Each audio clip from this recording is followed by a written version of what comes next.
This Civic Media podcast is sponsored by UW Organ and Tissue Donation. Organ donations are desperately needed, and now is the right time to become an organ donor. Talk to your family. Get the dot. Save lives. Go to heroicdeed.com. This is your WGBW Daily News Roundup for the Talk of Green Bay, 97.9 FM and 1590 AM.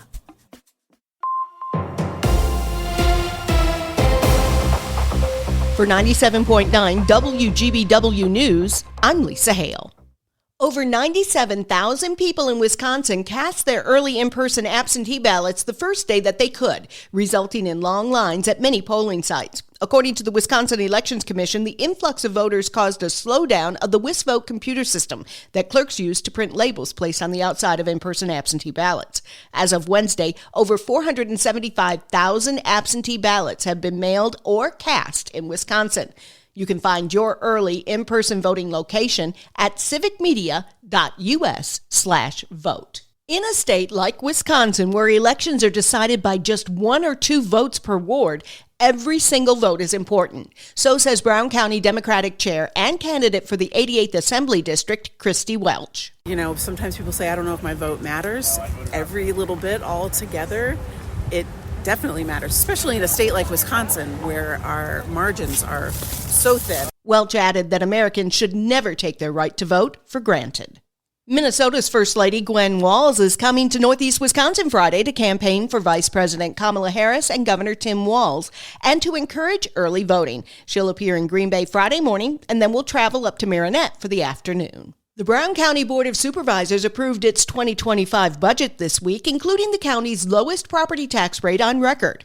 The 2025 mill rate will decrease by 24 cents from $3.04 to $2.80. Brown County's budget levy for 2025 is $94.53 million, about $46,000 less than the 2024 budget. The county's outstanding debt will decrease again in 2025 by just over $7.5 million, bringing the total to $35.9 million, the lowest level in 35 years. The candidates for the 18th Senate District were both invited to a forum sponsored by the Main Street Alliance and the Appleton Area National Organization for Women last night.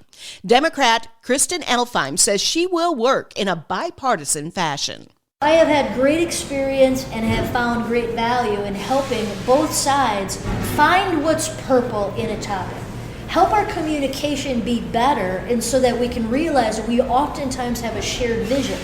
Republican Anthony Phillips was invited, but chose not to attend the forum. The 18th Senate District covers Appleton, Neenah, Menasha, and part of Oshkosh. UW-Madison is leading a nationwide Alzheimer's study, getting over $150 million from the National Institutes of Health, the largest NIH grant in UW history. UW-Madison was selected to pilot the study's first series of brain scans because of its established network of participants. The 5-year study of about 2,000 participants launched in August and involves 37 Alzheimer research centers across the United States. The newest train route to go through Wisconsin has hit a big milestone less than 6 months in. Here's Savannah Tomei-Olson. The new Amtrak line that just launched earlier this year has already had 100,000 riders. The Borealis line goes from Minneapolis-St. Paul to Chicago with stops throughout Wisconsin: La Crosse, Tomah, Wisconsin Dells, Portage, Columbus, Milwaukee, and Sturtevant. People riding on the Borealis line today got a free drink and a 100-gram bar to celebrate the milestone. Now that the route is in operation, it's the first time in 46 years 2 trains leave from the city to Chicago every day. The Borealis line just launched in May of this year. I'm Lisa Hale, 97.9 WGBW News.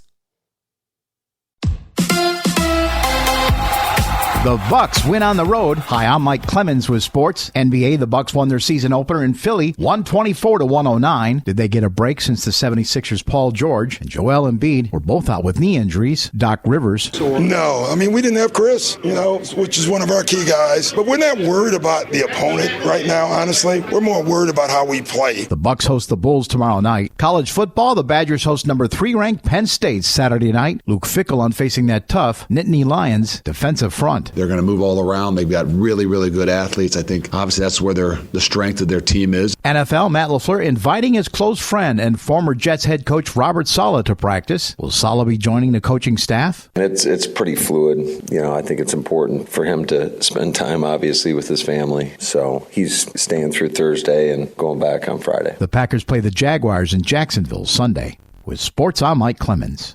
On your entertainment beat, I'm Pete Schwaba. On this last weekend before Halloween, you'll have several good thrillers to choose from, including a couple new releases.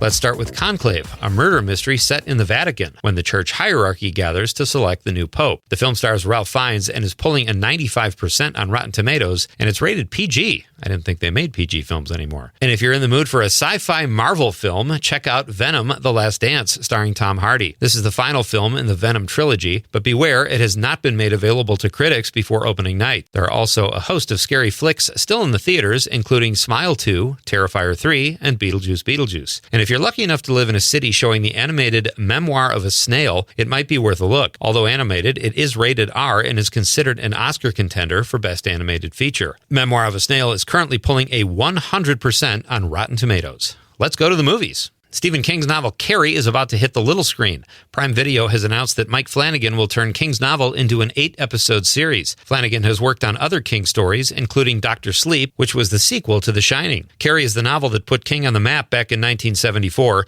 It was turned into a feature film in 1976. It's a great time of year to check out anything by Stephen King. In addition to horror films, there have been a slew of animated films released this year that impressed both critics and theater owners. IndieWire just released its Oscar predictions for Best Animated Feature, and Pixar Disney's Inside Out 2 is the odds-on favorite for Best Picture. The film made $1.6 billion worldwide. It is the highest-grossing animation film of all time. Other contenders include DreamWorks' The Wild Robot and Sideshow's Flow. Great recommendations for this weekend if you're done with the scares. Actress Zoe Saldana takes her craft seriously. How seriously? She told Variety that she wanted to go back and reshoot Avengers Infinity War and Avengers Endgame because she says now she totally understands her character, Gamora's arc, better. She says she knows it can't happen, but she wishes she could because now she has a better grasp on what directors the Russo brothers had in mind. Ouch. I love Zoe Saldana, but maybe you do a little more homework next time before you hit the screen for 2 multi-million-dollar films. Saldana played the same role in the Guardians of the Galaxy films as well. Netflix has announced there will be a Season 2 of the A24 show Beef. The Hollywood Reporter says Season 2 will focus on a young couple who witnesses a fight between their boss and his wife, and will star the outstanding Carey Mulligan and Oscar Isaacson. Season 1, starring Stephen Yeun and Ali Wong,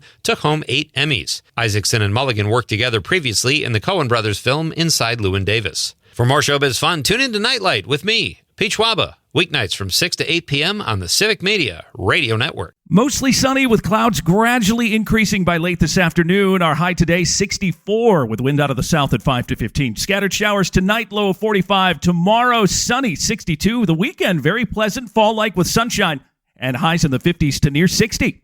I'm meteorologist Sean Cable. Outside now, it's 40. That's your WGBW Daily News Roundup from Civic Media. Subscribe to this podcast on Spotify, Apple, or wherever you find your podcasts. Find more news at WGBW.FM.